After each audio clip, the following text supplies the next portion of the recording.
بسم اللہ الرحمن الرحیم۔ میرے بھائیوں، بزرگوں اور دوستوں، انتہائی خوشی کی بات ہے اور اللہ کا بہت بڑا فضل ہے کہ اللہ تعالیٰ نے اپنے کرم سے قرآن سنوا دیا۔ یہ اللہ کا کرم ہے کہ ہم نے اور آپ نے پورا الف لام میم سے لے کر کے والناس تک نماز میں کھڑے ہو کر کے نیت باندھ کر کے قرآن کو سنا۔ یہ اللہ کا بہت بڑا کرم ہے۔ کتنے لوگ ہیں جو اس نعمت سے محروم ہیں، لیکن اس کے ساتھ ساتھ ایک دوسری بات بھی ہے، انتہائی افسوس کی بات ہے اور انتہائی غم کی بات ہے کہ ہمیں نہیں معلوم کہ ہم نے کیا سنا۔ انتہائی خوشی کی بات ہے کہ ہم نے قرآن سنا، یقیناً ایک ایک حرف پر نیکی اور ثواب کے انبار ہیں، لیکن انتہائی افسوس کی بات ہے اور غم کی بات ہے کہ ہمیں نہیں معلوم کہ ہم نے کیا سنا۔ امام صاحب نے، حافظ صاحب نے ہمیں قرآن سنایا اور ہم نے قرآن کی آیت سنی اور سننے کے بعد جھک گئے، رکوع میں چلے گئے۔ کیا مطلب ہوا؟ اے اللہ، جتنے بھی ہم نے یہ تیرے احکام سنے ہیں ان آیتوں میں، ہم اس کے آگے جھک گئے، اب ہماری نہیں چلے گی۔ اب جو آپ نے ان آیتوں میں احکام دیے ہیں ہم اس پر چلیں گے، لیکن ہمیں پتہ ہی نہیں کہ ان آیتوں میں کہا کیا گیا ہے۔ اسی طرح سے پھر ہم نے قرآن کی آیتیں سنی اور آیتوں کو سن کر کے اپنی پیشانی زمین پر رکھ کر کے ناک کو رگڑ دیا کہ اللہ ہم کچھ نہیں ہیں، جو آپ نے ہمیں بتا دیا ہے اپنے حبیب کے ذریعے سے، قرآن کے ذریعے سے، اس کے آگے ہم نے اپنا ماتھا ٹیک دیا۔ لیکن بڑے افسوس کی بات ہے کہ ہمیں نہیں معلوم کہ ہم نے کیا سنا۔ اسی لیے فرمایا گیا کہ قرآن جو اللہ تعالیٰ نے نازل کیا ہے یہ لوگوں کی ہدایت کے لیے نازل کیا گیا ہے، لوگوں کی رہنمائی کے لیے، لوگوں کو صحیح راستہ بتانے کے لیے نازل کیا گیا ہے، صرف ثواب کے لیے نازل نہیں کیا گیا ہے۔ اب یہ قرآن جو صحیح راستہ بتانے کے لیے نازل کیا گیا ہے، یہ ہمیں کیسے معلوم ہو؟ جب ہم قرآن کو سمجھیں کہ قرآن ہم سے کیا کہہ رہا ہے۔ قرآن میں اللہ تعالیٰ نے سب سے زیادہ اپنی طاقت اور اپنی قدرت کو سمجھایا ہے کہ میرے بندوں، مجھ کو پہچانو، میں کتنی بڑی طاقت والا اور میں کتنی بڑی قدرت والا۔ جب بندے مجھے پہچانیں گے، میری طاقت کو جانیں گے تو میری عبادت کریں گے۔ آدمی جس کو بڑا مانتا ہے اس کی بات مانتا ہے۔ اسی لیے اللہ تعالیٰ نے قرآن میں سب سے زیادہ اپنی طاقت اور قدرت کو سمجھایا ہے۔ اللہ لا الہ الا هو الحی القیوم، اللہ تو وہ پاک ذات ہے کہ اس کے سوا کوئی عبادت کے لائق نہیں، اس کے سوا کوئی بندگی کے لائق نہیں، اس کے سوا کوئی حاجت روا نہیں، اس کے سوا کوئی مشکل کشا نہیں، اس کے سوا کوئی بگڑی بنانے والا نہیں۔ عزت اور ذلت، موت اور زندگی، بیماری اور تندرستی، کامیابی اور ناکامی صرف اور صرف اللہ کے اختیار میں۔ اللہ لا الہ الا هو الحی القیوم، جو زندہ ہے، القیوم، پورے نظام کائنات کو قائم کیے ہوئے، تھامے ہوئے، لا تأخذہ سنۃ ولا نوم، جس کو نہ نیند آتی ہے، جس کو نہ اونگ آتی ہے، بلکہ اس کا صحیح ترجمہ یہ ہے کہ نیند اور اونگ نے کبھی اس کو ٹچ بھی نہیں کیا، کبھی اس کو چھوا بھی نہیں۔ نیند کسے آتی ہے؟ جو تھک جاتا ہے۔ اونگ کسے آتی ہے؟ جو تھک جاتا ہے۔ اللہ کی ذات وہ تھکنے سے پاک ہے، اونگنے سے پاک ہے۔ ما مسنا من لغوب، کہ تھکاوٹ نے کبھی اس کو چھوا بھی نہیں۔ لا تأخذہ سنۃ ولا نوم، جس کو نہ نیند آتی ہے، جس کو نہ اونگ آتی ہے۔ لہ ما فی السماوات و ما فی الارض، اسی کا ہے جو کچھ بھی آسمانوں میں ہے اور اسی کا ہے جو کچھ بھی زمینوں میں ہے۔ من ذا الذی یشفع عنده الا باذنہ، کون ہے جو اللہ کے سامنے کھڑے ہو کر اللہ کی مرضی کے بغیر کسی کی شفاعت کر سکے؟ کسی کی ہمت نہیں ہوگی۔ اللہ کے نبی علیہ السلام نے ارشاد فرمایا کل قیامت کا میدان ہوگا، نفسا نفسی کا عالم ہوگا، آدم علیہ السلام سے لے کر کے آخر انسان تک سب قیامت کے میدان میں جمع ہوں گے اور انتہائی نفسا نفسی کا عالم ہوگا اور حساب کتاب شروع نہیں ہو رہا ہوگا۔ لوگ جائیں گے گھبرا کر کے آدم علیہ السلام کے پاس اور کہیں گے کہ اللہ سے ہماری شفاعت کر دیجئے۔ وہ کہیں گے کہ نفسی نفسی نفسی نفسی، کہ لست لہا، کہ میں اس کا اہل نہیں ہوں، مجھے اپنی فکر ہے۔ تم جاؤ نوح علیہ السلام کے پاس۔ لوگ گھبراہٹ اور پریشانی میں نوح علیہ السلام کے پاس جائیں گے اور ان سے کہیں گے اللہ کے سامنے ہماری شفاعت کر دیجئے۔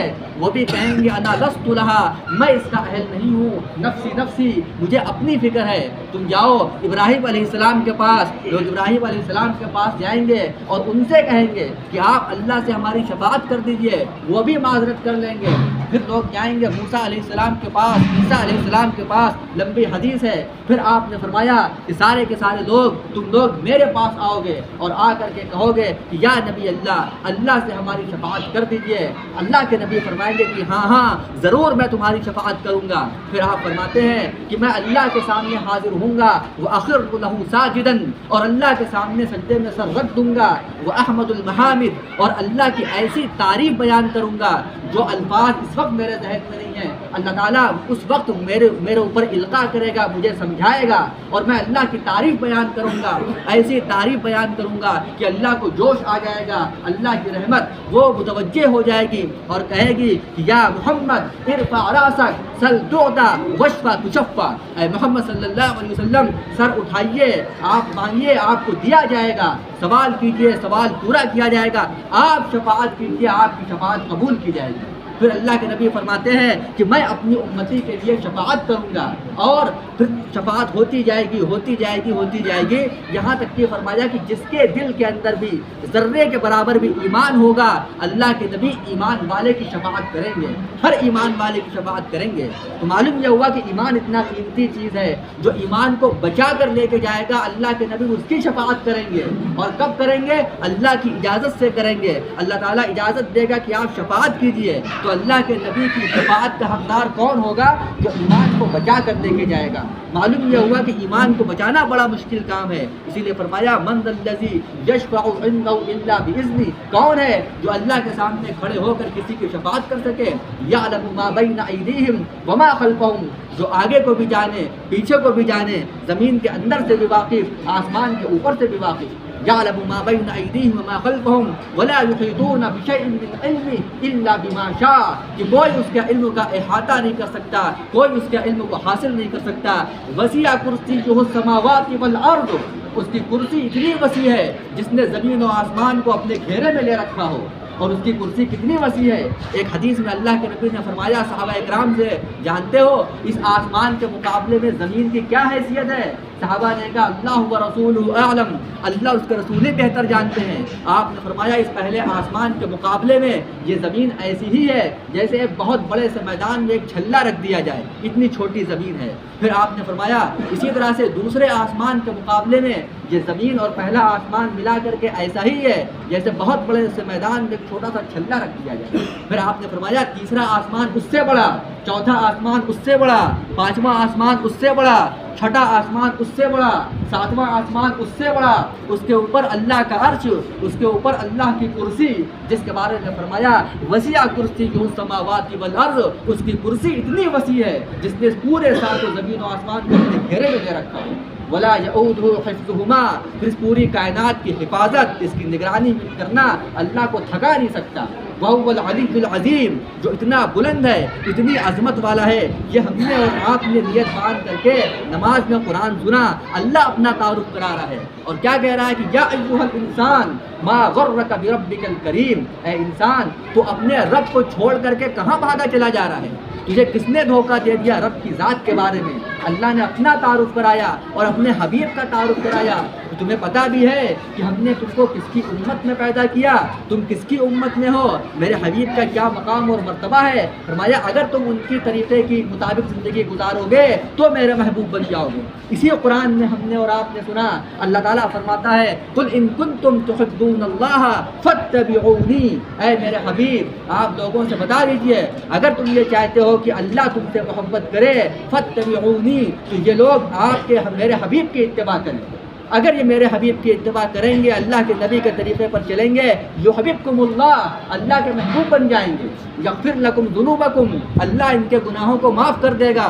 واللہ غفور الرحیم. ایک مرتبہ ایک دیہات کا آدمی, ایک عرب میں ایک جانور ہوتا جس کو گوہ کہتے ہیں, عربی میں اس کو ذب کہتے ہیں, وہ شکار کر کے لایا اور اللہ کے نبی کے مجلس سے گزرا اور پوچھا یہ کون ہے؟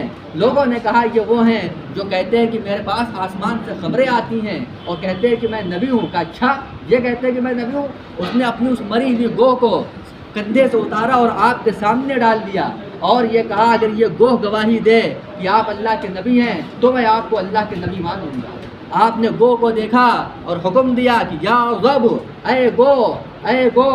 مفسرین نے لکھا ہے کہ اس نے آنکھیں کھولی, سر اٹھایا اور جواب دیا بلسان عربی فصیح مبین، فصیح عربی زبان میں اس نے جواب دیا لبیک و سعدیک یا زین من وافا یوم القیامہ، میں حاضر ہوں، میرے لیے سعادت کی بات ہے، اے قیامت کے دن کے انسانوں کو مزین کرنے والے، اے قیامت کے دن کے انسانوں کو خوبصورت بنانے والے۔ آپ نے پوچھا من تعبد، کون ہے تیرا معبود؟ اس گوہ نے جواب دیا من فی السماء عرشہ وفی الارض سلطانہ وفی البحر سبیلہ وفی الجنۃ رحمتہ وفی النار اقامہ، کہ جس کا عرش آسمانوں میں ہے، جس کی بادشاہت زمینوں میں ہے، جس کے راستے سمندر میں، جس کی رحمت جنت میں، جس کا عذاب دوزخ میں۔ پھر اس گو آپ نے پوچھا من انا، میں کون ہوں؟ اس گو نے جواب دیا انت رسول رب العالمین وخاتم النبیین قد افلح من صدقک وقد خاب من کذبک، آپ اللہ کے رسول اور خاتم الانبیاء والنبیین ہیں، جس نے آپ کی بات کو مانا وہ کامیاب، اور جس نے آپ کی بات کا انکار کیا وہ ہلاک و برباد ہو گیا۔ اس گوہ نے گواہی دے دی کامیابی آپ کی اتباع میں ہے، کامیابی آپ کی بات ماننے میں ہے، کامیابی آپ کے نقش قدم پر چلنے میں ہے، اور جس نے آپ کے طریقے سے ہٹ کر کے زندگی گزاری وہ ہلاک و برباد ہو گیا۔ نقش قدم نبی کے ہیں جنت کے راستے، نقش قدم نبی کے ہیں جنت کے راستے، اللہ سے ملاتے ہیں سنت کے راستے۔ اگر ہم سنتوں پر چلیں گے، اللہ کے نبی کے طریقے پر چلیں گے، تو یہ سنتوں والی زندگی، اللہ کے نبی والی زندگی، یہ ہمیں اللہ کے قریب لے جائے گی، جنت کے قریب لے جائے گی۔ اس لیے میرے بھائیوں، یہ پورا کا پورا قرآن جو ہم نے سنا، اس قرآن میں اللہ تعالیٰ نے اسی بات کو سمجھایا ہے کہ دیکھو مجھے پہچانو اور میرے حبیب کی اتباع کرو، اور جب تک جو زندگی گزر گئی ہے اس سے توبہ کر لو، معافی مانگ لو۔ اللہ تعالیٰ نے اتنا مبارک مہینہ دیا، یہ پورا کا پورا مہینہ گزر گیا، کل کا آخری دن یا ہو سکتا ہے کہ 2 دن بچے ہوں، ہم اللہ سے اس ختم قرآن کے موقع پر جو ایک دور مکمل ہوا ہے، اللہ سے اپنے گناہوں کی معافی مانگیں۔ فرمایا اللہ کے نبی علیہ السلام نے اس رمضان کے مہینے میں سارے کے سارے لوگوں کی مغفرت کر دی جاتی ہے سوائے 4 قسم کے لوگوں کے۔ پوچھا کہ یا رسول اللہ وہ کون 4 لوگ ہیں؟ آپ نے فرمایا نمبر 1 جو شراب کا عادی ہے، جو شراب پیتا ہے تو رمضان کی مغفرت عامہ میں بھی اس کی مغفرت نہیں کی جاتی ہے۔ پھر فرمایا دوسرا شخص کون ہے؟ جو اپنے والدین کا نافرمان ہو، جو اپنے والدین کی نافرمانی کرتا ہو، فرمایا کہ اس کی بھی مغفرت نہیں کی جاتی ہے۔ اور تیسرا آدمی وہ ہے، فرمایا کہ وہ آدمی جو اپنے رشتہ داروں سے برا سلوک کرنے والا ہے۔ اور چوتھا آدمی وہ ہے جو دل میں بغض اور کینہ رکھنے والا ہو۔ اس لیے بھائی میرے بھائیوں، ہم جو ہے ان سب چیزوں سے تھوڑا سی جو ہے توبہ کر لیں، استغفار کر لیں اللہ تعالیٰ سے۔